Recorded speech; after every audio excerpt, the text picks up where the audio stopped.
पाकिस्तान ने 23 मार्च को अपनी परेड में जो है वो जम्मू कश्मीर की झांकी निकाली और उसमें आगे हजरत बल को रखा और पीछे सैयद अली शाह गिलानी को और बुरहान वानी को लीडर बता दिया जम्मू कश्मीर का। ये विडंबना होगी भारत की अगर आज भारत जो है यूक्रेन का मुद्दा हमसे सुलझाने को कहा जा रहा है। अमेरिका आज भारत की तरफ नजरें गड़ाए बैठा है, चाइना आज भारत की तरफ नजरें गड़ाए बैठा है, रशिया आज भारत की तरफ नजरें गड़ाए बैठा है और हमने अपने ही घर में आंखें मूंद ली हैं कि पाकिस्तान जो है वो अपनी नापाक हरकतें बंद नहीं कर रहा और हमारी जो है हजरत बल की श्राइन को वो अपने डिस्प्ले कर रहा है झांकी में। तो हमारे लिए इंपॉर्टेंट ये है कि आज 56 इंच की छाती की जरूरत है कि वो उनको जवाब दें और पीओजेके की जो टेरिटरी है उसको वापस लेने के। कमीशन का जो ड्राफ्ट जो है वो पब्लिक डोमेन में आया था, उसके बाद ऐसा भी कहा गया कि जिन लोगों को ऑब्जेक्शन है वो अपने ऑब्जेक्शन फाइल कर सकते हैं। अभी हमारे साथ एडवोकेट सैयद जिशान है जो चेयरमैन है हक इंसाफ काउंसिल के, उन्होंने भी कुछ ऑब्जेक्शन जो है वो फाइल किए थे। लेकिन यहाँ पर डिलिमिटेशन कमीशन पर एक बहुत बड़ा सवाल ये उठता है कि जब वो पहले आए थे उनके रिप्रेजेंटेटिव जम्मू और कश्मीर का दौरा करके गए, लेकिन फिर भी जिस लोगों ने जो है वहाँ पर उनके सामने जो पॉइंट्स रखे थे उन पॉइंट्स के हिसाब से वो जो रिपोर्ट है वो नहीं बनकर आई। लगातार आपने देखा कि लोग जो हैं यहाँ पर ये कह रहे हैं कि ये डिलिमिटेशन कमीशन जो है उसने इस हिसाब से नहीं किया, जिस तरह से टोपोग्राफी एक फैक्टर था उसको भी बीच में नहीं लिया गया और बाकी के जो पॉइंट्स थे उसको भी बीच में नहीं लिया गया। तो हमारे साथ एडवोकेट जिशान है, इनसे बात करते हैं। सबसे पहले आपसे मैं ये जानना चाहूँगी, जिस तरह से जितने भी की फैक्टर्स थे आपको क्या लगता है डिलिमिटेशन कमीशन ने जो पहला ड्राफ्ट जो पहली रिपोर्ट निकाली थी क्या उनको देख कर निकाली थी? जिस तरह से अभी ऑब्जेक्शन जो है वो फाइल हो रहे हैं और 4 और 5 तारीख को वो एक बार दोबारा से दौरा करने आ रहे हैं, इसकी नौबत ही नहीं पड़ती अगर ये उनका ड्राफ्ट पहले से ही प्रिपेयर रहता। इसमें मैं ये कहना चाहूँगा जो भी लोग डिलिमिटेशन कमीशन में हैं वो लोग कोई जम्मू कश्मीर से उनकी वाबस्तगी नहीं है, वो कभी जम्मू कश्मीर में पहले शायद आए नहीं हैं। अगर आए भी होंगे तो वो टूरिज़्म के लिए आए होंगे, अदरवाइज़ किसी रिलीजियस टूरिज़्म के लिए आए होंगे, ऐसे वो नहीं आए कभी। तो उनको जम्मू कश्मीर की टोपोग्राफी का शायद नहीं पता, नंबर 1। नंबर 2, जो लोग हमारे इस वक्त पार्लियामेंट में हैं ये उनकी जिम्मेवारी बनती थी कि वो डिलिमिटेशन कमीशन से दरख्वास्त करते कि जितनी भी हमारी कॉन्स्टिट्यूंसीज़ हैं, असेंबली कॉन्स्टिट्यूंसीज़, वहाँ पर हमारे ऑनरेबल मेंबर पार्लियामेंट जो थे वो डिलिमिटेशन कमीशन के मेंबर्स को लेके आते और उनको बताते सर ये एरिया है हमारा और इस एरिया में जो है इस जियोग्राफिक एरिया में हमें डिलिमिटेशन कमीशन करनी है। तो शायद उनका प्रपोजल या ड्राफ्ट जो था वो सही पब्लिक डोमेन में आता। बंद कमरे के अंदर बैठ के बीजेपी के इंटरेस्ट को सर्वोप्रिय रख के ये ड्राफ्ट पहले बनाया गया। उसके बाद जब इस पर ऑब्जेक्शंस रेज की गई, आप देखें कि सबसे इंपॉर्टेंट मेरा ऑब्जेक्शन ये है जो हमने फाइल किया है कि पीओजेके जिसके लिए हमारे इंडियन पार्लियामेंट ने 1994 में रेजोल्यूशन पास किया है, एनॉनिमस रेजोल्यूशन, जिसमें कहा कि PoJK is inseparable and integral part of India. अगर आज हम डिलिमिटेशन ड्राफ्ट में पीओजेके को मेंशन नहीं करेंगे, इट मींस जो हमारा इंटरनेशनल लेवल्स पे जो है स्टैंड है वो एक्सपोज होगा, वो डीमीन होगा। क्यों? क्योंकि जब हम ये कहते रहे कि पीओजेके, आज कल परसों भी निर्मल सिंह बयान दे रहे थे और बाकी लोग बयान दे रहे थे कि हम पीओजेके लेंगे, लेकिन आप कैसे लेंगे जब आप उसको डिलिमिटेशन ड्राफ्ट में ही नहीं रखेंगे। और अगर आपको पीओजेके को डिलिमिटेशन ड्राफ्ट में रखना है, आपको अपनी सीट्स को एक्सीड करना पड़ेगा। और मुझे लगता है ये कहीं ना कहीं 84th अमेंडमेंट जो हमारी कॉन्स्टिट्यूशन की हुई है, जिसमें 2026 तक हम पार्लियामेंट्री कॉन्स्टिट्यूंसीज की डिलिमिटेशन कर नहीं सकते, ये उसकी भी वायलेशन है। मुझे नहीं समझ आ रहा कि स्पेशल स्टेटस आपने जम्मू कश्मीर का ख़त्म करने के बाद भी आज भी आप जम्मू कश्मीर को स्पेशल स्टेटस में ही ट्रीट कर रहे हैं। क्योंकि आप जब तक आवाम से नहीं मिलेंगे, जमहूरियत जमहूर की मंशा का नाम होता है, किसी डिलिमिटेशन कमीशन की या किसी एमपी की शक्ल का नाम जमहूरियत नहीं है। जमहूरियत मेरी और आपकी शक्ल का नाम नहीं है। सबसे पहले इंपॉर्टेंट ये था, आप लोगों से पूछते लोग क्या चाहते हैं। और आज की डेट में एब्रोगेशन ऑफ आर्टिकल 370 के बाद वेस्ट पाक रिफ्यूजीज जो थे, क्या आप उनको वोटिंग राइट देंगे या नहीं देंगे? जो पीओजे के रिफ्यूजीज थे, क्या उनको आप राइट्स देंगे नहीं देंगे? अगर आप उनको राइट्स देंगे तो आपको ये भी ख्याल रखना है बिल नंबर 9 रीसेटलमेंट बिल जो है वो अभी भी सुप्रीम कोर्ट में स्टेड है 1982 से। तो इन तमाम चीज़ों को मद्देनजर रखते हुए सबसे पहले मेरी गुजारिश भी यही होगी और हमने किया भी यही है कि डिलिमिटेशन ड्राफ्ट जो है इसमें पीओजेके का मेंशन होना बहुत ज़रूरी है। जिस तरह से उस ड्राफ्ट में वो मेंशन नहीं है, लेकिन आपने देखा कि भाजपा के दिग्गज नेता हैं, जो लीडर्स हैं, वो ये कहते हैं कि वो हिस्सा हम वापस लाएंगे। तो जिस तरह से उन्हें यहाँ पर रिप्रेजेंटेशन ही नहीं दी गई तो उनका हिस्सा वापस लाएंगे। मैं यही चीज़ आपको कह रहा हूँ कि सबसे इम्पॉर्टेंट हमारे लिए ये है, पाकिस्तान ने 23 मार्च को अपनी परेड में जो है वो जम्मू कश्मीर की झांकी निकाली और उसमें आगे हजरत बल को रखा और पीछे सैयद अली शाह गिलानी को और बुरहान वानी को लीडर बता दिया जम्मू कश्मीर का। ये विडंबना होगी भारत की अगर आज भारत जो है यूक्रेन का मुद्दा हमसे सुलझाने को कहा जा रहा है। अमेरिका आज भारत की तरफ नजरें गड़ाए बैठा है, चाइना आज भारत की तरफ नजरें गड़ाए बैठा है, रशिया आज भारत की तरफ नजरें गड़ाए बैठा है, और हमने अपने ही घर में आंखें मूंद ली हैं कि पाकिस्तान जो है वो अपनी नापाक हरकतें बंद नहीं कर रहा, और हमारी जो है हजरत बल की श्राइन को वो अपने डिस्प्ले कर रहा है झांकी में। तो हमारे लिए इंपॉर्टेंट ये है कि आज 56 इंच की छाती की ज़रूरत है कि वो उनको जवाब दें, और पीओजेके की जो टेरिटरी है उसको वापस लेने के साथ साथ सबसे पहले पीओजेके की टेरिटरी को अपने डिलिमिटेशन ड्राफ्ट में जो है वो मेंशन करवाएं, क्योंकि he is the prime minister of India.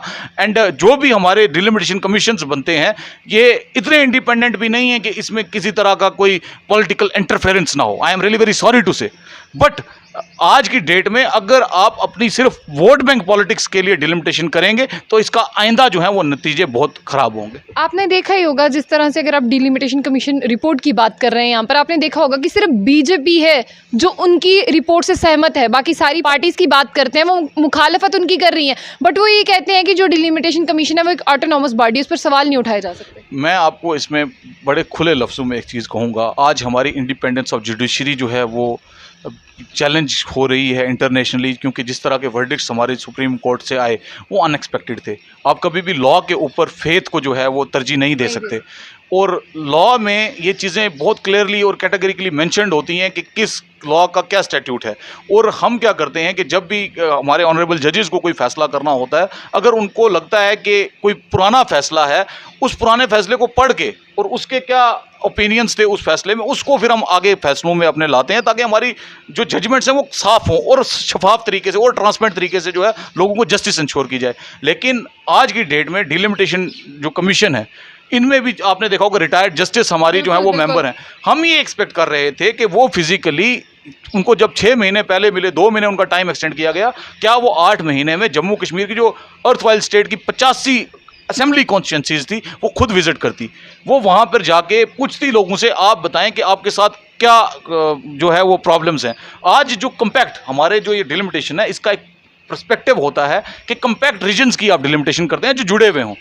आपने पुंछ को अनंतनाग के साथ लगा दिया और 6 महीने मुगल रोड बंद रहती है। बिल्कुल। तो आप मुझे बताएं कि क्या पुंछ की आवाम 6 महीने तक अपने लीडर को ढूंढने के लिए पहले वो जम्मू आएगी, जम्मू से कश्मीर जाएगी और कश्मीर से फिर अनंतनाग जाएगी? नंबर 1।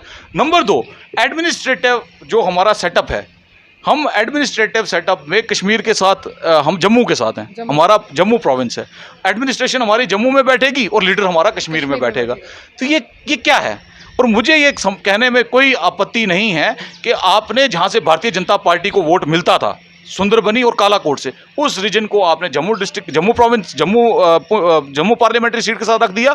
और क्योंकि राजौरी पुंछ से आपको वोट नहीं मिले, आपके एजेंडा को लोगों ने फॉलो नहीं किया, उनको आपको उठा के कश्मीर के साथ, इससे बेहतर आप हमें पीओजेके के साथ लगाएं। वहाँ पर एक और एजेंडा है ना, एसटी के स्टेटस का, अब वो आ चुका है ना वहाँ पर। लेकिन एसटी के स्टेटस की जहाँ तक बात है, 1989 में वाइड कैबिनेट डिसीजन नंबर 159, एक कैबिनेट डिसीजन जो था वो हमारी यूनियन गवर्नमेंट को गया।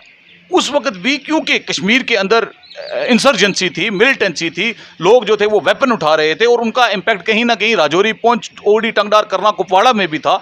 इसीलिए उन लोगों को कश्मीर की फाइट से, कश्मीर के जंग से अलग करने के लिए, जो कश्मीर में पाक स्पॉन्सर टेररिज्म था उनसे अलग करने के लिए ये कहा गया कि आपको शेड्यूल ट्राइब स्टेटस दिया जाएगा।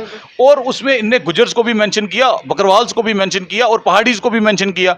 उसके बाद 1991 में इनने चंद्रशेखर की गवर्नमेंट ने जो है वो शेड्यूल ट्राइब स्टेटस गुजर बकरवाल्स को दे दिया और पहाड़ियों को नहीं दिया। तब से उनकी जो थी वो डिमांड रेगुलरली चलती रही और उसके बाद उनका पहाड़ी एडवाइजरी बोर्ड बना, जो उनकी इथनिसिटी की बात करता है, जो उनके लिए हॉस्टल बनाता है, जो उनकी फलाह बहबूद के लिए काम कर रहा था, और उसके मेंबर्स बने। और बाद में जो है जब वो उसके जो ड्राफ्ट थे उन पर बार बार क्वेरीज लगती रही। और आज कहीं ना कहीं अगर भारतीय जनता पार्टी ये समझती है कि शेड्यूल ट्राइब स्टेटस जो है पहाड़ियों को देने के बाद वो वोट बटोरने में कामयाब होगी, तो मुझे लगता है कि उनको तो एडमिनिस्ट्रेटिवली आप मार रहे हैं, आप तो उनको पॉलिटिकली मार रहे हैं। पुंछ अपने आप में एक रियासत थी, Poonch was a principality, autonomous principality, और पीओजेके का मेजॉरिटी जो एरिया है वो पुंछ का है। और पुंछ आज भी 3 साइड से पाकिस्तान के साथ लगता है। हमारा एक रास्ता है भिंबर गली जो हमें इंडिया के साथ कनेक्ट करता है। तो आप मुझे बताएं कि पीओजेके को छोड़ के ये पुंछ की पार्लियामेंट्री कॉन्स्टिट्यूंसी अपनी होनी चाहिए थी। PoJK Poonch Muzaffarabad parliamentary constituency बनाओ, तब हम कहेंगे कि डिलिमिटेशन कमीशन ने अपना काम जो है ईमानदारी से किया। चलिए, अब आखिर में मेरा एक ही सवाल रहेगा, जिस तरह से डिलिमिटेशन कमीशन जो है वो 4 से 5 अप्रैल को जो है वो फिर से एक बार आएगा दौरा करने, आपको क्या लगता है इस बार जम्मू कश्मीर के साथ जस्टिस होगा? मैं तो अपने ऑब्जेक्शंस फाइल कर चुका हूँ डिलिमिटेशन कमीशन के साथ। 4 तारीख को उनने यहाँ पर आना है और यहाँ पर हमारे तालाब तिल्लो रोड पर जो है वहाँ पर उनसे सर्किट हाउस में उनसे हमारी मुलाकात एक्सपेक्टेड है। हम तो यही रिक्वेस्ट करते हैं, वी आर प्राउड नेशनलिस्ट, और हम चाहते हैं कि हम नेशनल इंटरेस्ट के साथ कहीं पे भी कॉम्प्रोमाइज़ ना करें। आज तक भारतीय जनता पार्टी जम्मू कश्मीर के नाम पर अगर वोट बटोरती रही, और आज अगर वो डिलिमिटेशन कमीशन के रिपोर्ट में पीओजेके को मेंशन कराने में नाकामयाब होगी, तो ये नाकामयाबी उन तमाम लोगों की होगी जो दिन रात जो है पीओजेके का डंका बजाते रहते हैं। आपको पता होगा, राजनाथ सिंह से लेकर निर्मल सिंह तक कोई भारतीय जनता पार्टी का ऐसा लीडर नहीं है जिसने पीओजेके पे अपना स्टैंड क्लियर ना किया हो कि हमें पीओजेके वापस लेना है। तो पीओजेके जब आप डिलिमिटेशन ड्राफ्ट में ही नहीं डालेंगे तो वापस कहाँ से लेंगे? और डिलिमिटेशन 2026 तक जो थी वो पूरे इंडिया में नहीं हो रही है। आप तो स्पेशली ट्रीट कर रहे हैं जेएंडके को कि रीऑर्गेनाइजेशन एक्ट 2019 में ही आपने ऐसे प्रोविजंस रख दिए जिनसे शायद आप यहाँ पर डिलिमिटेशन करना चाहते हैं। और डिलिमिटेशन अगर आप करेंगे और उससे अगर आवाम का फ़ायदा नहीं होगा तो फिर क्या फ़ायदा उस डिलिमिटेशन का? बहुत बहुत शुक्रिया। एडवोकेट ज़ीशान सैयद थे हमारे साथ। जिस तरह आपने देखा कि जो पीओजेके रेफ्यूजीज़ हैं, अपने ही देश में रेफ्यूजी कहलवाना एक बहुत बड़ी बात है। और आपने देखा कुछ दिन पहले वो प्रेस क्लब में भी आए थे कि बहुत सी प्रॉब्लम्स को मेंशन करने के लिए। अब जिस तरह से डिलिमिटेशन, उन्होंने तब भी ये कहा था कि हमें वहाँ पर जो है वो जगह नहीं दी गई डिलिमिटेशन कमीशन की जो रिपोर्ट है, तो किस तरह से जो है उनके साथ इंसाफ होगा। और ये बहुत बड़ी बात है कि उनके नाम पर वोट तो बटोरा जाता है बट उन्हें कहीं रखा नहीं जाता, वो कहीं भी स्टैंड नहीं करते उस रिपोर्ट में। तो इस तरह से जो है उनको ज़रूर सवाल पूछने चाहिए जो लोग उनके नाम पर वोट लेते हैं, और बीजेपी से भी जो है उनको क्वेश्चंस करने चाहिए। तो ऐसी और भी अपडेट्स के लिए देखते रहिए जम्मू बुलेटिन। आशिया खान से अल्लाह हाफ़िज़।